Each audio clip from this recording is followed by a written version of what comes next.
ഒഴിമുറി സിനിമയിൽ ലാല് പറയുന്നൊരു സീനുണ്ട്.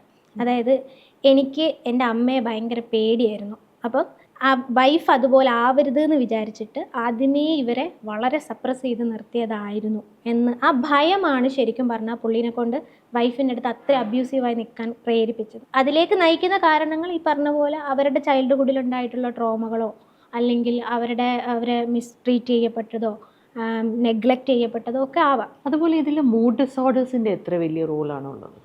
മൂഡ് ഡിസോർഡറിനെ റിലേഷൻഷിപ്പുമായിട്ട് അത് വേറൊരു കാറ്റഗറി തന്നെയാണ്. അത് അബ്യൂസിനൊരു കാരണം ആവും. ട്രീറ്റ് ചെയ്ത് കഴിഞ്ഞാൽ അതങ്ങ് റെഡി ആയിക്കോളും. ഇതുപോലെ ഇങ്ങനെ ലോങ് ലാസ്റ്റിംഗ് ആവില്ല. പക്ഷേ സബ്സ്റ്റൻസിന് വലിയ റോളുണ്ട്. സബ്സ്റ്റൻസ് അബ്യൂസ് എന്ന് പറയുന്ന സാധനം ടീനേജിലോ പിന്നെ ഏർലി അഡൾട്ട്ഹുഡിലോ ഒക്കെ മദ്യപാനം അല്ലെങ്കിൽ മറ്റ് കെമിക്കൽ സബ്സ്റ്റൻസുകൾ ഉപയോഗിക്കുന്ന ആളുകളുടെ റിലേഷൻഷിപ്പിൽ ഇതേ പാറ്റേണുകൾ വരാൻ സാധ്യതയുണ്ട്.